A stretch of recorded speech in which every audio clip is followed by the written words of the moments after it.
नमस्कार दोस्तों, मैं बर्जमान मीणा आप सभी का स्वागत करता हूं Aliya exam cues YouTube channel में। साथियों, आज अपन जो उत्कर्ष क्लासेज जोधपुर के द्वारा रीट पात्रता परीक्षा के लिए जो प्री एग्ज़ाम करवाया गया है, ठीक है, ये पूरे सिलेबस के अनुसार करवाया गया था और आज अपन इसका सॉल्यूशन देखने वाले हैं। लेवल 1 और लेवल 2 इनके लिए जो कॉमन क्वेश्चन है 30 साइकोलॉजी के, 30 हिंदी के और 30 संस्कृत के, ठीक है, वो अपन इस क्लास के अंदर देखेंगे।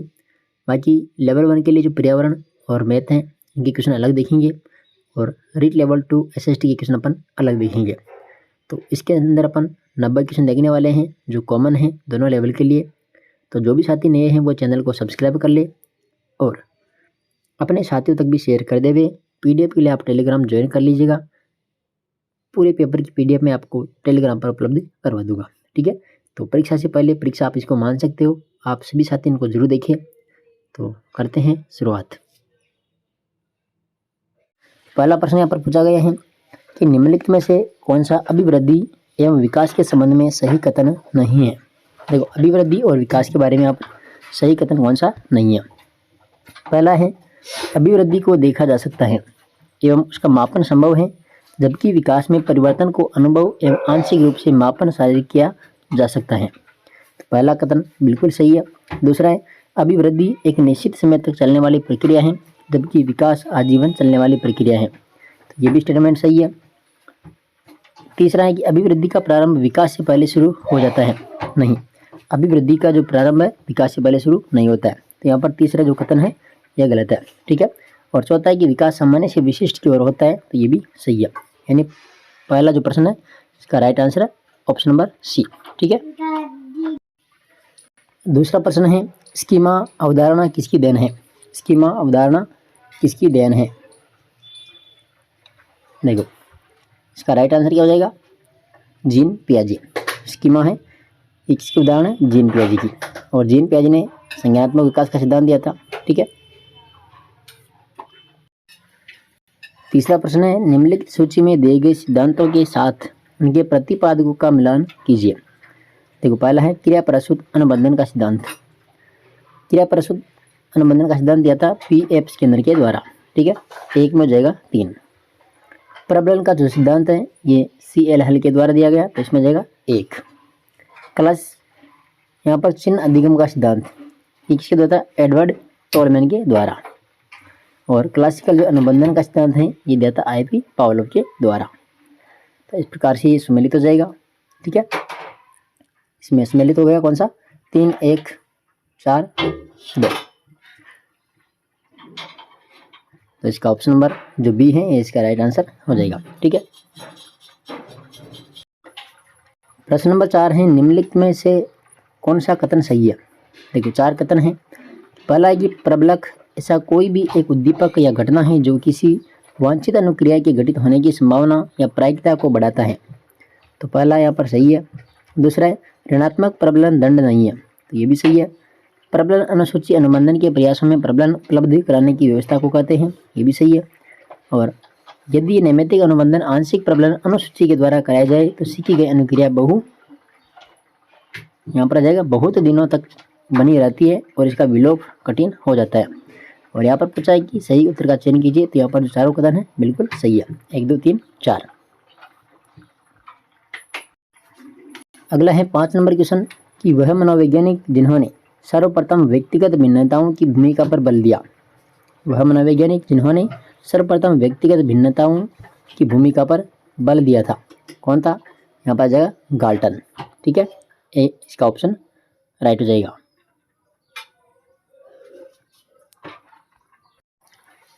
प्रश्न नंबर 6 है कि अधिगम में वृद्धि करना ही शिक्षण है। यह परिभाषा किस मनोवैज्ञानिक ने प्रस्तुत की थी कि अधिगम में वृद्धि करना ही शिक्षण है।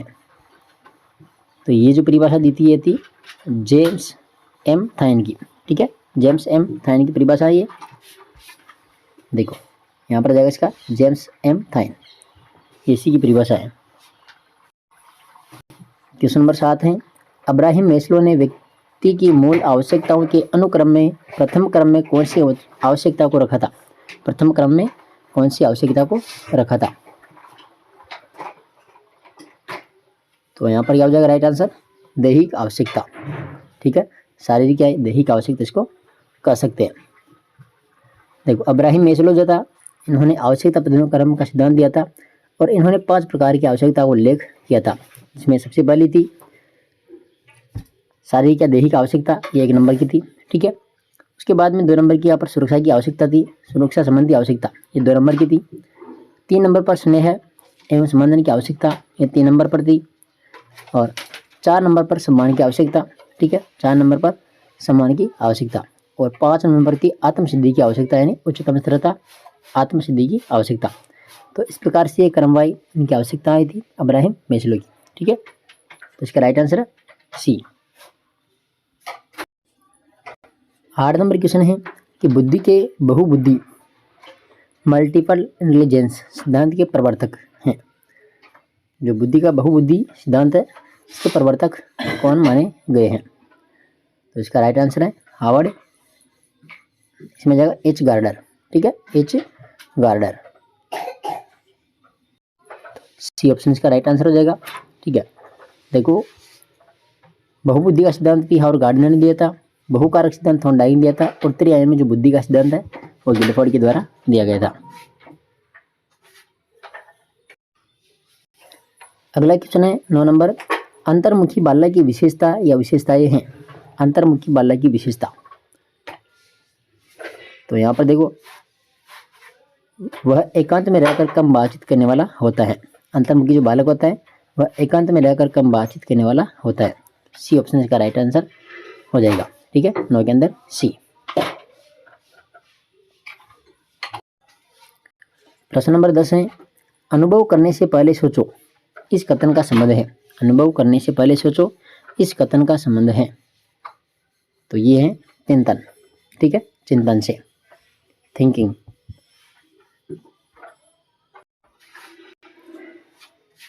क्वेश्चन नंबर 11 है, एक भाषा अध्यापक कक्षा में कविता का विवरण समझाकर कविता पढ़ा रहा है और छात्रों को स्पष्टीकरण से निष्कर्ष निकालने के लिए कह रहा है।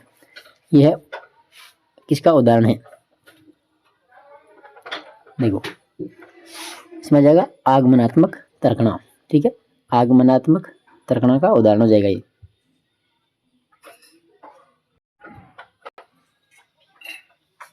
बारह नंबर क्वेश्चन है कि यदि कुछ प्रयासों में पुनर्बलन दिया जाए और कुछ में नहीं, तो CR यानी कंडीशनल रेस्पॉन्स का विलोप कठिन हो जाता है। इस अवस्था को क्या कहते हैं? तो इस अवस्था को कहते हैं हम्फ्री विरोधाभास। ठीक है, ए इसका ऑप्शन राइट हो जाएगा, हम्फ्री विरोधाभास। क्वेश्चन नंबर 13 है, अदृश्य मानवीय विशेषताओं को रखा जाता है। अदृश्य मानवीय विशेषताओं को रखा जाता है, इसमें जाएगा जेनोटाइप में। इसमें जेनोटाइप। आगे देखिए 14 नंबर क्वेश्चन है, सूची 1 और सूची 2 के साथ सम्मिलित कीजिए तथा सूचियों के नीचे दिए गए कोड की सहायता से सही उत्तर का चयन कीजिए। देखो सूची 1 और सूची 2 देखते हैं। पहला है कि सतत पुनर्बलन। देखो सतत पुनर्बलन में क्या होता है कि यहाँ पर सतत पुनर्बलन में प्रत्येक अनुक्रिया के बाद पुनर्बलन दिया जाता है। तो इसमें जाएगा 1 में 2। आंशिक पुनर्बलन क्या होता है? इसमें कभी तो सही अनुक्रिया के बाद पुनर्बलन दिया जाता है और कभी नहीं दिया जाता। तो इसमें जाएगा बी में 1।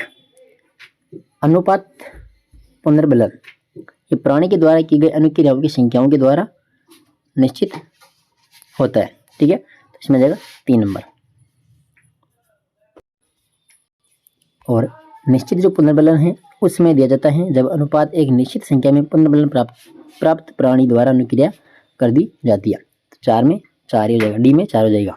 ठीक है, तो देखिए इसका राइट आंसर सी ऑप्शन हो जाएगा। 1 में 2, बी में 1, सी में 3 और डी में 4। अगला क्वेश्चन है 15 नंबर, सूची 1 में दिए गए संप्रत्यय को सूची 2 में दी गई व्याख्या से सम्मिलित कर कोड संकेत यानी कोड्स के आधार पर उत्तर दे। देखो सूची 1 और सूची 2, एक के अंदर है कि विकासात्मक पाठ। विकासात्मक पाठ इसमें सामाजिक उम्मीदें हो जाएगी। ठीक है, मेसोमार्फिक गठन, तो इसमें हट्टा कट्टा शारीरिक गठन। ठीक है, प्रोकिस मॉडिस्टल विकास, तो ये कहाँ से होता है? ये होता है केंद्र से परिधि की ओर, ठीक है, केंद्र से परिधि की ओर विकास। और मस्तकाधोमुखी विकास जो होता है ये होता है सिर से पैर की दिशा में, ठीक है। तो इसका राइट आंसर ए बी, देखो इसमें जाएगा ऑप्शन नंबर सी, ठीक है। 1 2 3 4 सी ऑप्शन इसका राइट आंसर है। आगे देखिए क्वेश्चन नंबर 16। ब्रुनर के अनुसार शिशुओं को अपनी अनुभूतियों को मानसिक रूप से बताने का कौन सा तरीका सही नहीं है? कौन सा तरीका सही नहीं है? तो इसमें जाएगा प्रतिध्वनिक, ठीक है, प्रतिध्वनिक, डी ऑप्शन। क्वेश्चन नंबर 17 है, वाइगोत्स्की के संज्ञानात्मक विकास सिद्धांत के अनुसार वास्तविक विकास के स्तर तथा संभाव्य विकास के स्तर के बीच के अंतर को कहा जाता है? तो इसमें कहते हैं समीपस्थ विकास का क्षेत्र, ऑप्शन नंबर सी।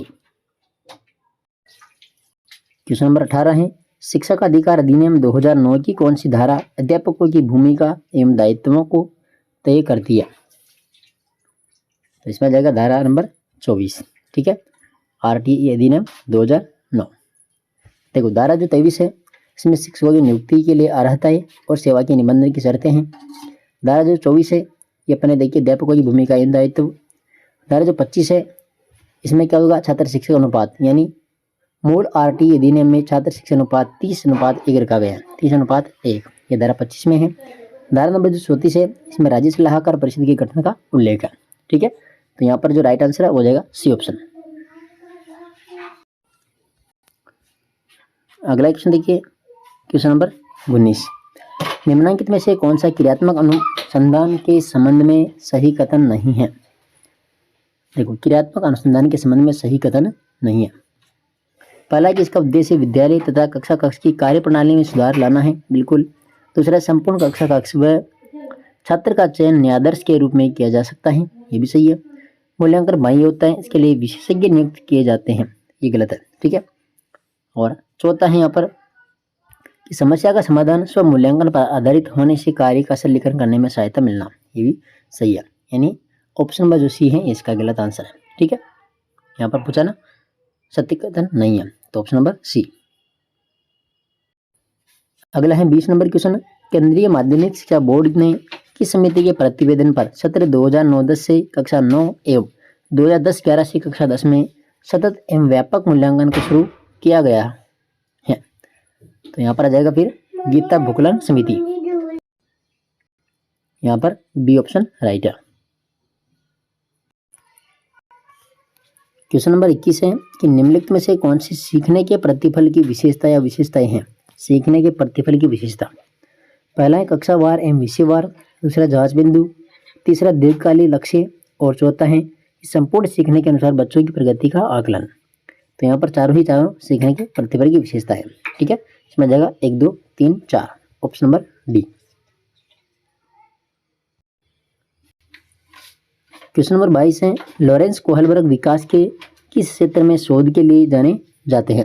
लॉरेंस कोहलबर्ग, तो यहाँ पर आ जाएगा नैतिक, ठीक है, नैतिक विकास का सिद्धांत दिया था लॉरेंस कोहलबर्ग ने।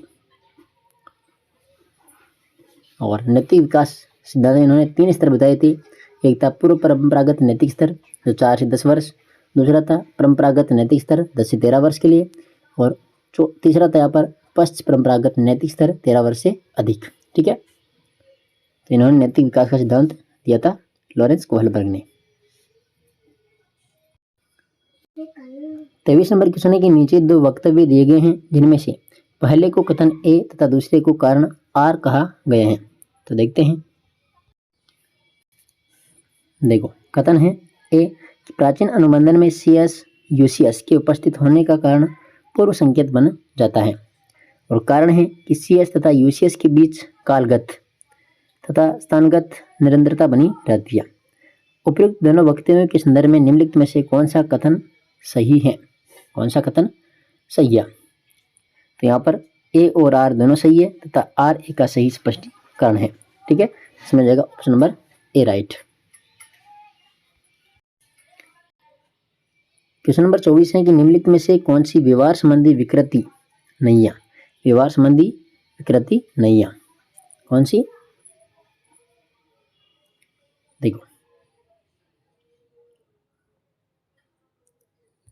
स्वलीनता, अति सक्रियता, मनोविकृतियां, मस्तिष्क पक्षाघात और डिसलेक्सिया।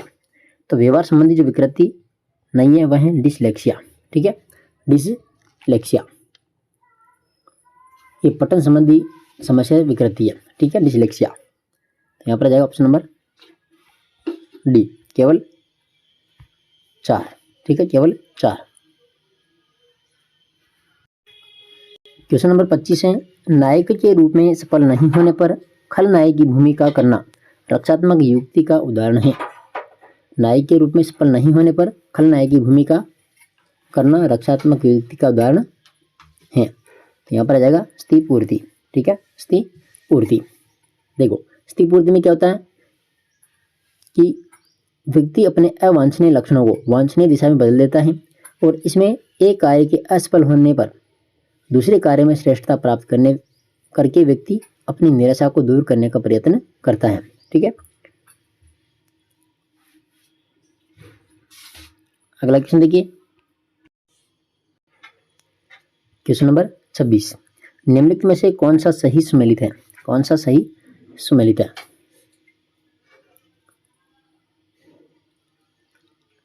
देखिए, पहला है रेवेन प्रोग्रेसिव मैट्रिसेज, एक तरफ परीक्षण है और इधर है प्रकार। रेवेन प्रोग्रेसिव मैट्रिसेज, अशाब्दिक परीक्षण। ठीक है, अशाब्दिक परीक्षण,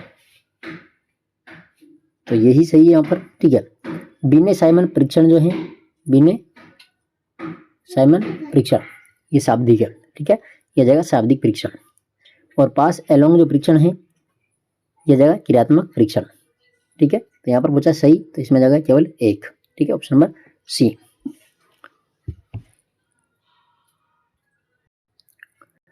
क्वेश्चन नंबर 27 है, प्राथमिक चरण की कक्षा 3 से 8 तक आकलन के लिए कई तरीकों का इस्तेमाल किया जा सकता है, जिसमें शामिल है, देखो इसमें शामिल है, तो इसमें मौखिक परीक्षा शामिल है, लिखित परीक्षा भी शामिल है, अवलोकन भी इसमें शामिल है। ठीक है, परियोजनाओं की रिपोर्ट ये शामिल नहीं है। ठीक है, तो यहाँ पर 27 में जाएगा 1 2 3, 1 2 3, ऑप्शन नंबर कौन सा है? डी। ठीक है, ये शामिल है इसमें। आगे देखिए 28 नंबर क्वेश्चन, मनोवैज्ञानिक एंड्रियास डेमेट्रियो का संबंध है। देखिए, इसमें जाएगा ऑप्शन नंबर डी, जीन पियाजे के संज्ञानात्मक विकास सिद्धांत से। ठीक है, डी ऑप्शन इसका राइट आंसर है।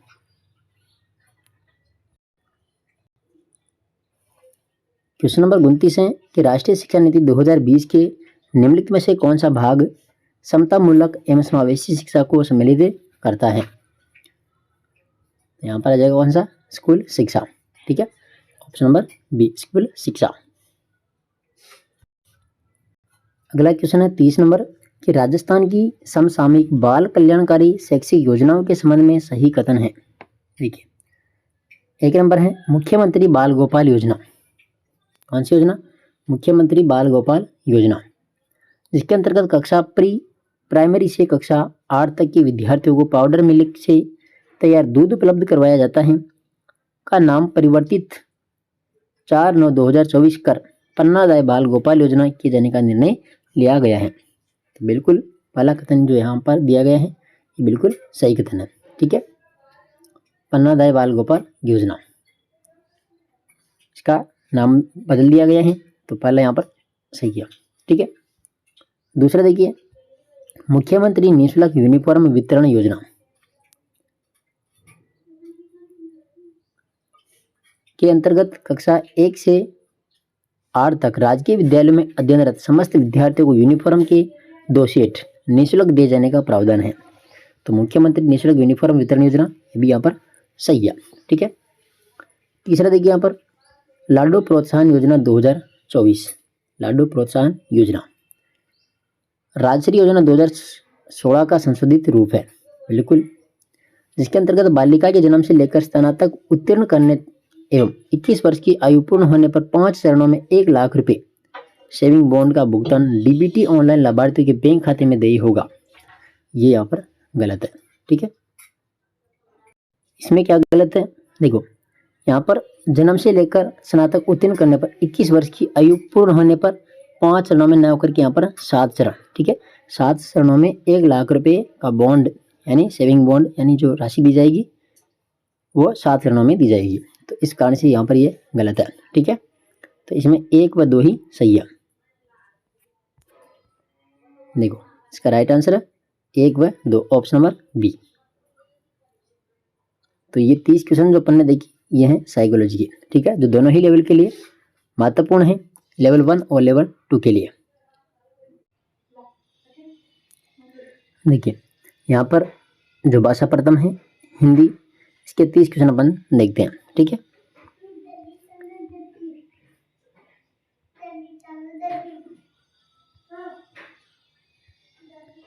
गति से नंबर क्वेश्चन देखिए कि जो विद्वान होते हैं उनका सभी आदर करते हैं। जो विद्वान होते हैं उनका सभी आदर करते हैं, ये किस प्रकार का वाक्य है? तो ये एक मिश्रित वाक्य, कैसा वाक्य है? मिश्रित वाक्य, ठीक है, कि जो विद्वान होते हैं उनका सभी आदर करते हैं। एक मिश्रित वाक्य क्या होता है कि जिन वाक्यों में एक मुख्य या प्रधान वाक्य हो और एक या एक से अधिक आश्रित उपवाक्य हो, वह कहलाते हैं मिश्रित वाक्य, ठीक है। तो यहाँ पर जाएगा option number B. 32 number question है कि निम्नलिखित में से हंस पद का चिन्ह कौन सा है? देखो हंस पद, तो इस प्रकार का जो चिन्ह होता है ये होता है हंस पद, यानी ऑप्शन नंबर बी, ठीक है। ए के अंदर जो चिन्ह दिया गया है ये वाला, ठीक है, ये अर्धविराम का चिन्ह है, ये है विस्मयादि बोधक चिन्ह, और ये है डी वाला अपूर्ण विराम या उपविराम चिन्ह। तो ऑप्शन नंबर बी यहाँ पर इसका करेक्ट आंसर होगा। 33 नंबर क्वेश्चन है डॉक्टर अब्राहम गिरीसन ने राजस्थानी बोलियों को कितने भागों में बांटा था? अब्राहम गिरीसन ने, तो यहाँ पर राजस्थानी बोलियों को इन्होंने 5 भागों में बांटा था, ठीक है। कितने भागों में? 5 भागों में। इसमें पहला था पश्चिमी राजस्थानी, दूसरा उत्तर पूर्वी राजस्थानी, तीसरा मध्य पूर्वी राजस्थानी, चौथा है दक्षिण पूर्वी राजस्थानी और 5वां दक्षिणी राजस्थानी। तो 5 भागों में इन्होंने राजस्थानी बोलियों को बांटा था, ठीक है। 34 नंबर क्वेश्चन है छठी का दूध याद आना मुहावरे का उचित अर्थ है।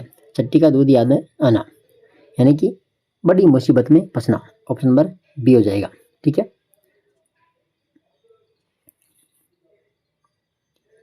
यहाँ पर जाएगा ऑप्शन नंबर बी। आगे देखिए 35 नंबर क्वेश्चन है अपनी करनी पार उतरनी लोकोक्ति का उचित भावार्थ है। लोकोक्ति का उचित भावार्थ है, तो यहाँ पर आ जाएगा स्वयं का परिश्रम ही काम आता है, ठीक है। अपनी करनी पार उतरनी यानी स्वयं का परिश्रम ही काम आता है। 36 नंबर क्वेश्चन है क्रौंचे के अनुसार भाषा है। क्रौंचे के अनुसार भाषा, तो यहाँ पर आ जाएगा देखो अभिव्यक्ति की दृष्टि से उच्चारित एवं सीमित ध्वनियों का संगठन है, ठीक है। ये जो है ध्वन्यात्मक शब्दों का विचारों का प्रकटीकरण, ये है स्वीट के अनुसार। किसके अनुसार? ये स्वीट के अनुसार है, ठीक है। और अर्थवान कंठोध्वनि ध्वनि समष्टि, यह है सुकुमार सेन के अनुसार। सुकुमार सेन के अनुसार। और ये यादृच्छिक मौखिक प्रतीकों की व्यवस्था है, ये ब्रिटेनिया के अनुसार है। तो ऑप्शन नंबर सी यहाँ पर इसका करेक्ट आंसर हो जाएगा। आगे देखिए 37 नंबर क्वेश्चन है भाषा में कौशल विकास से तात्पर्य है। भाषा में कौशल विकास से तात्पर्य क्या है? यानी सुनने बोलने पढ़ने और लिखने की कुशलता, ठीक है। डी ऑप्शन इसमें हो जाएगा राइट आंसर, सुनने बोलने पढ़ने और लिखने की कुशलता। आगे देखो 38 नंबर क्वेश्चन है नाटक एक प्रकार की शिक्षण प्रणाली है। नाटक है एक दृश्य श्रव्य प्रकार की सामग्री, यानी शिक्षण प्रणाली कौन सी है? दृश्य श्रव्य। 39 नंबर क्वेश्चन है कविता शिक्षण का महत्व है।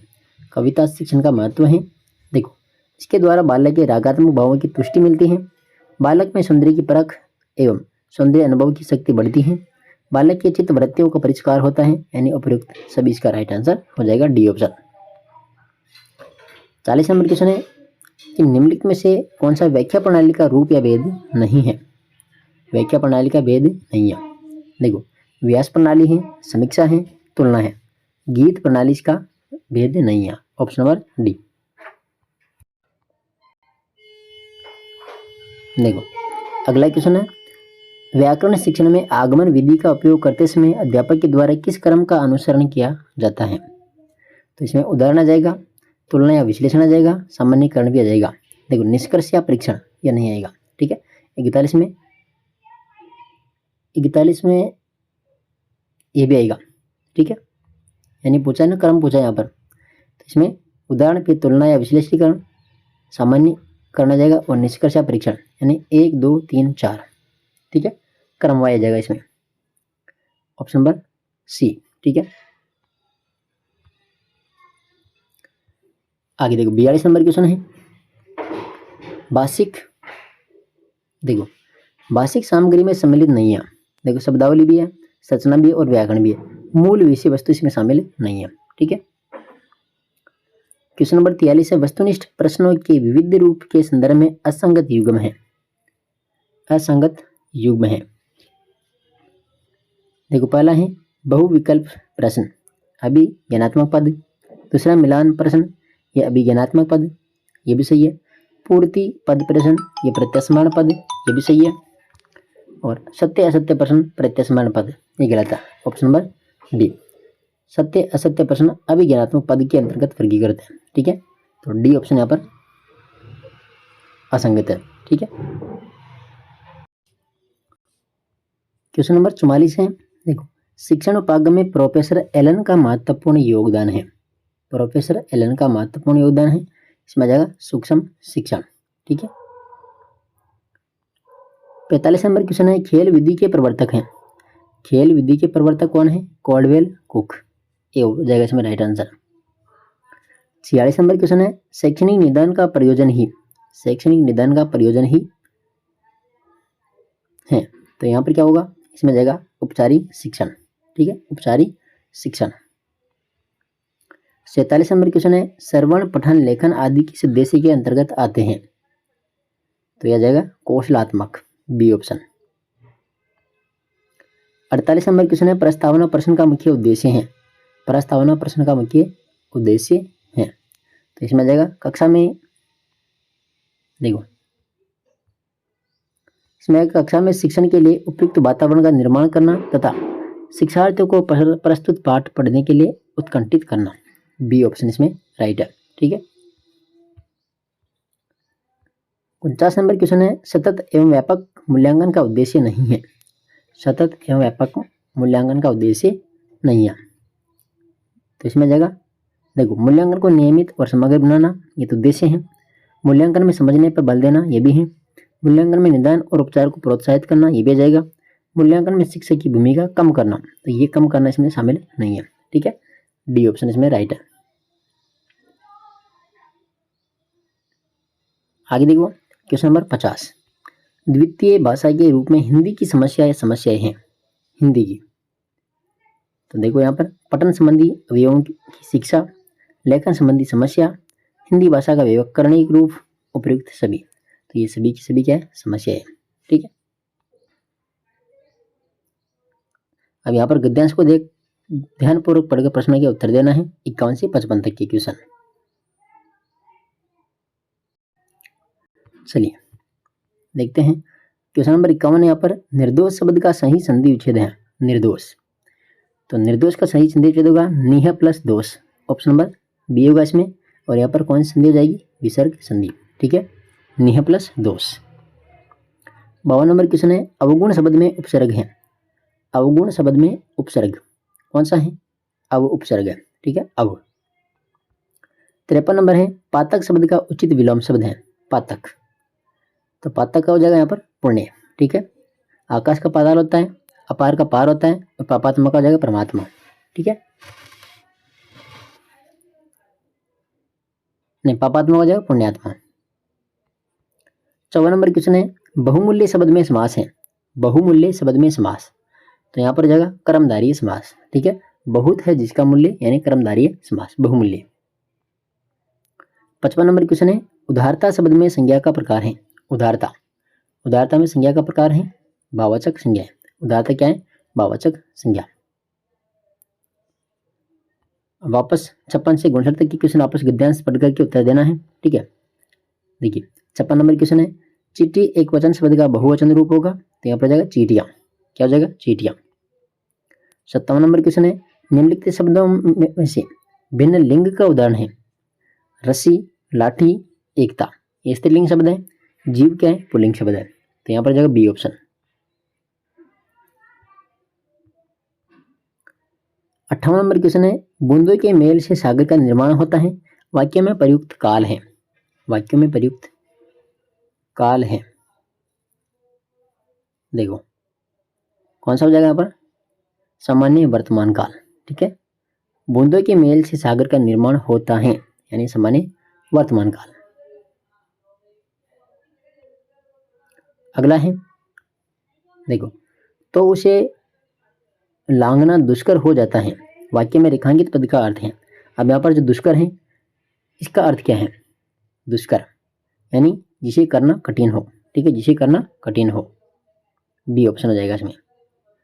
और 60 नंबर क्वेश्चन है, प्रभु श्री राम के भाई लक्ष्मण ने शूर्पणखा की नाक काट दी, वाक्य में उद्देश्य है।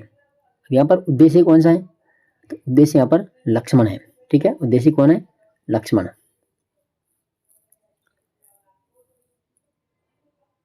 तो ये 60 क्वेश्चन देख लिए अपन ने, 30 क्वेश्चन साइकोलॉजी के और 30 क्वेश्चन हो गए हिंदी के। ठीक है,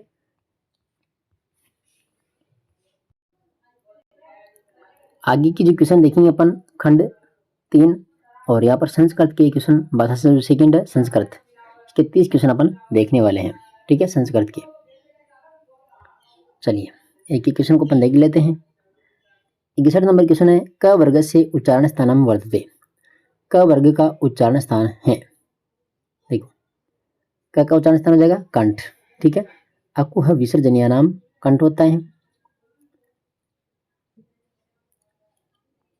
क्वेश्चन नंबर 62, नराः ग्रामं गच्छन्ति, अस्य वाच्य परिवर्तनम कुरुत। नराः ग्रामं गच्छन्ति, इसका वाच्य परिवर्तन करना है, तो क्या हो जाएगा, नरेः ग्रामः गम्यते। ठीक है, बी ऑप्शन इसमें हो जाएगा, नरेः ग्रामः गम्यते। 63 नंबर क्वेश्चन है, वह पैर से अपंग यानी लंगड़ा है, संस्कृतेन अनुवादम कुरुत, इसका संस्कृत में अनुवाद करना है। देखो सह पादेन खंज, इसमें हो जाएगा ऑप्शन नंबर डी। ठीक है, डी ऑप्शन इसका हो जाएगा राइट आंसर। अंग विकार में तृतीया विभक्ति होती है। ठीक है, आगे देखो क्वेश्चन नंबर 64, एकाधिक चतुशतम इत्यस्य तात्पर्य वर्तते, एकाधिक चतुशतम, इसमें जाएगा 401। 65 नंबर क्वेश्चन है, छात्र है छात्रावासे अध्यास्ते इत्यत्र शुद्धम वाक्यम वर्तते, इसका शुद्ध वाक्य कौन सा है, इसमें जाएगा छात्र है छात्रावासम अध्यास्ते। ठीक है, ए ऑप्शन इसका हो जाएगा राइट आंसर। 66 नंबर क्वेश्चन है, अक्रोधेन जयेत रिक्त स्थानम समुचित पदे पूर्यते, यहाँ पर जाएगा क्रोधम। ठीक है, अक्रोधेन जयेत क्रोधम। क्वेश्चन नंबर 67 है, गंगा हिमालयात प्रभवती उक्त पदेषु प्रश्न निर्माणम कुरुत, गंगा हिमालय से निकलती है। ठीक है, तो इसका प्रश्न निर्माण क्या होगा, कुतः। ठीक है, कुतः।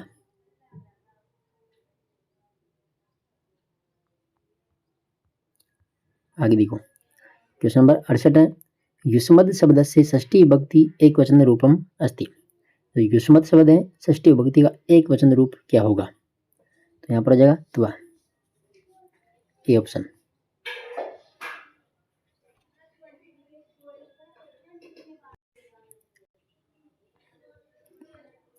अगला क्वेश्चन है, धनवान पदे प्रत्यय क, धनवान पद में प्रत्यय कौन सा है, तो यहाँ पर हो जाएगा धनवान यानी मतु प्रत्यय में जाएगा, option number B. 70 number question है, राम प्रातः 7:30 यानी 7:30 दिया गया है, वादने विद्यालय में गच्छति। ठीक है, रेखांकित समय संस्कृत यानी लिखता है। अब यहाँ पर 7:30 दी गई है, इसको संस्कृत में कैसे लिखेंगे, तो देखो इसको देंगे, इसको लिखेंगे अपन सार्ध सप्तवादने यानी 7:30 बजे, सार्ध सप्तवादने। 11 नंबर क्वेश्चन है, गद्य से प्राणाः भवन्ति, गद्य से प्राणाः भवन्ति, तो इसमें जाएगा ओजः समास भूयसत्वम, सी ऑप्शन।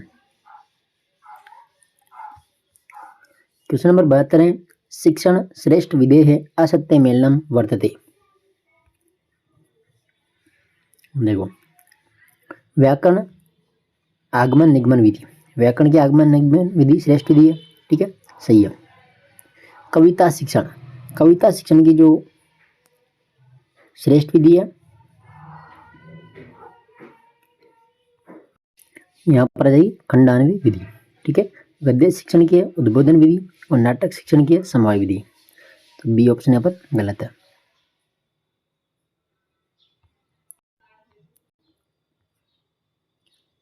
क्वेश्चन नंबर 73 है, शैक्षणिक प्रक्रिया पश्चात व्यवहारगत परिवर्तन से ज्ञानम भवति। देखो, शैक्षणिक प्रक्रिया के पश्चात व्यवहारगत परिवर्तन परखने या जांचने का जो साधन होता है वो क्या होता है, यहाँ पर होगा मूल्यांकन, ठीक है, बी ऑप्शन।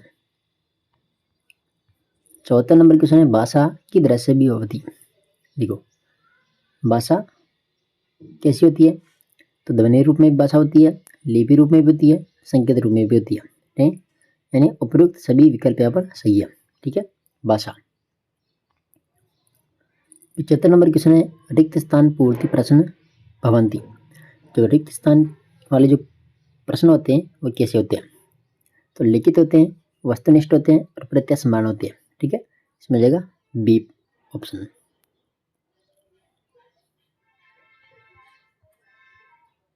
आगे देखो, 76 नंबर क्वेश्चन, उपचारात्मक शिक्षणम भवति।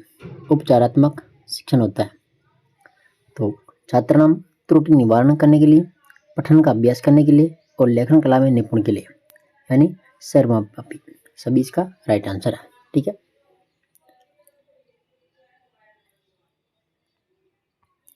सत्तर नंबर क्वेश्चन है, दृश्य सर्वे साधनम नास्ति। दृश्य सर्वे साधन नहीं है, कौन सा नहीं है, आकाशवाणी, ठीक है। देखो, दूरदर्शन, संगणक और चल दूरवाणी ये सभी है दृश्य सर्वे साधन, जबकि आकाशवाणी है सर्वे साधन। 78 नंबर क्वेश्चन है, एषु प्रश्नेषु अंतिम प्रश्न समस्यात्मक भवति। देखो, इन प्रश्नों में जो अंतिम प्रश्न होता है समस्यात्मक होता है, कौन से प्रश्नों में बताइए, प्रस्तावना प्रश्नों में, ठीक है। क्वेश्चन नंबर 79 है, भाषा शिक्षण से सिद्धांत नास्ति। भाषा शिक्षण का सिद्धांत कौन सा नहीं है। देखो, अनुपात क्रम का सिद्धांत होता है, अनभ्यास का सिद्धांत ये नहीं होता है, बाकी स्वाभाविकता का सिद्धांत भी होता है, मौखिक प्रवचन का सिद्धांत भी होता है, तो कौन सा नहीं होता है, ऑप्शन नंबर बी, अनभ्यास का सिद्धांत। 80 नंबर क्वेश्चन है, पाठ्य पुस्तकम से आता है। पाठ्य पुस्तक है तो यह हो जाएगी रोचक, रोचकम, ठीक है। पाठ्य पुस्तक निरुद्देश्य होती है, स्तरहीन होती है, अव्यवहारिक नहीं होनी चाहिए। अच्छा, पाठ्य पुस्तक निरुद्देश्य, स्तरहीन और अव्यवहारिक नहीं होनी चाहिए, बल्कि रोचक होनी चाहिए, ऑप्शन नंबर सी।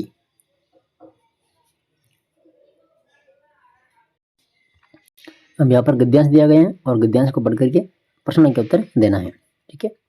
चलिए, क्वेश्चन नंबर 81 है कि भीनमाल नगरस्य पुरातनम नाम भीनमाल इति आसीत्, रेखांकित क्रियापदे क धातु है।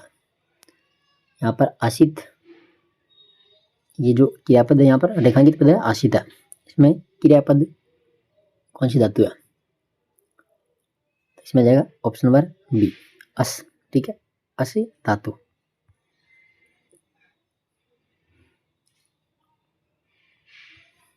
बयासी नंबर क्वेश्चन है, महाकवि नाम अत्र वचनम अस्ति।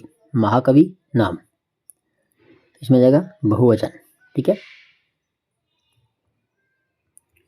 क्वेश्चन नंबर 83 है, मरुभूमि अत्र लिंगम अस्ति। मरुभूमि अत्र लिंगम अस्ति, तो कैसा लिंग है, पुल्लिंग है, मरुभूमि।